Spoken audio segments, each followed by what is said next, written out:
and welcome to another episode of Historically Marked. Special Route 66 episode because I am in front of one of the most recognizable landmarks here on Mother Road.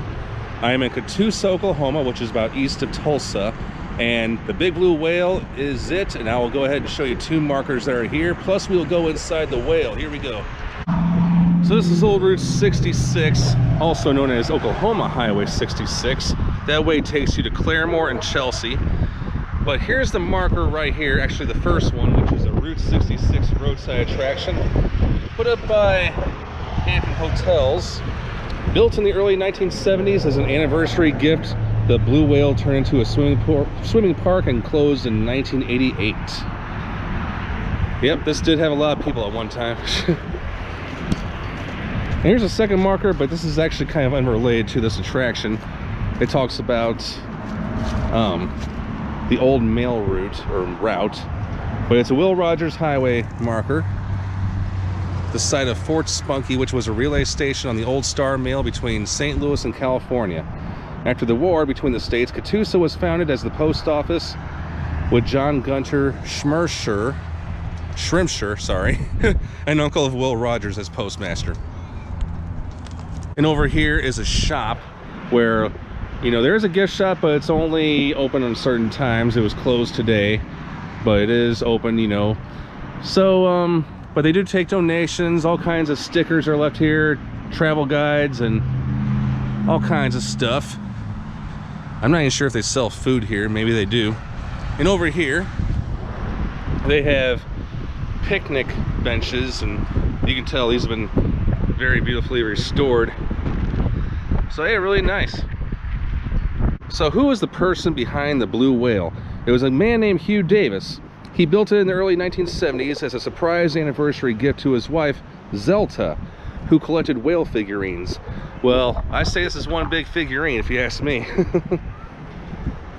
So this became a swimming hole for both locals and travelers, a Route 66. And originally this was intended for family use, but of course, you know, who could pass up the idea of swimming on here? And then there were lots of sand, and then he built picnic tables and hired lifeguards and opened it to the public. So in 1988, they closed it down because, you know, they just felt like they couldn't do it anymore, and it just fell, and all of a sudden it just fell into disrepair. Now, Hugh Davis did pass away in January 1990, and his wife Zelta passed away in 2001, and as a result, this just became in disrepair until several years later, about a decade, when the people of Catoosa and employees of the Hampton Inn, and that's of course where the marker comes in, the Hampton Hotels Save a Landmark program, they came in here for fundraising and volunteer efforts to restore this. And of course that included the picnic area right here.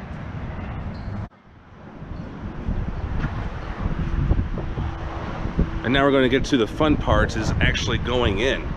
Here we go. And no, it is not recommended you swim or come out of those holes. I mean, these are one slides, if you can tell. Especially the way the water's dirty and all that. And over here are steps. I mean, anybody can come dive and swim from over here. You know, the one thing about lakes, you know, I'm always afraid of leeches, you know what I'm saying? So, but yeah, I mean, people did swim here during the 70s and 80s, and people write their names on here. I guess I should have brought my marker. I do have my card, but I don't have anything to stick it with, you know what I'm saying? Go a little crawl under here just a bit. And this is how close to the water I am getting. Whoopee. Careful, I don't want to hit my head.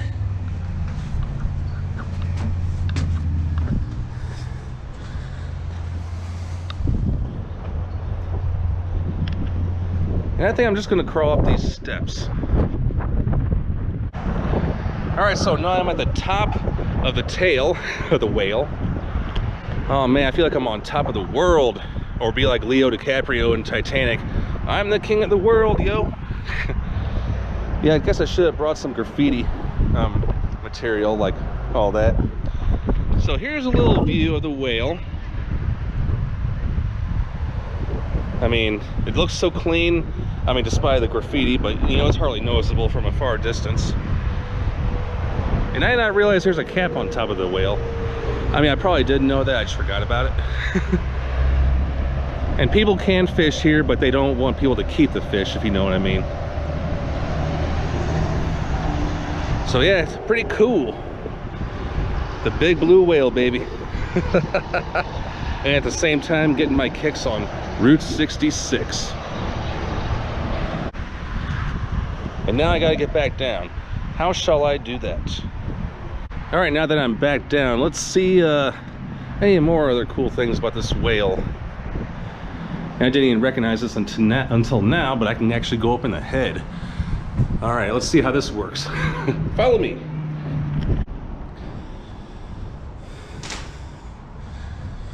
So now I'm in the head. And it's got some light fixtures in here and electricity. Not much to see up here. I don't know if that's security cam. Oh, it's a light bulb thing. Okay. That is the cap. So yeah. Just another view, and let's see if I can look outside the window here. And that's just the picnic benches. And just keep in mind, I'm actually standing up. I'm almost 6 feet tall, but just be very careful. Don't hit your head because the ceiling does shrink as the more you step toward the exit. So that's why they recommend only kids do this. And these are the restrooms, and of course, they really proudly show that whale at the entrance. And here's a milepost. You'll always likely to find these at every Route 66 attraction. All right, so how far am I from, let's see, Joplin, Missouri, 109 miles. Carthage, 127. Amarillo, Texas. Should I get to Amarillo by morning? 393 miles.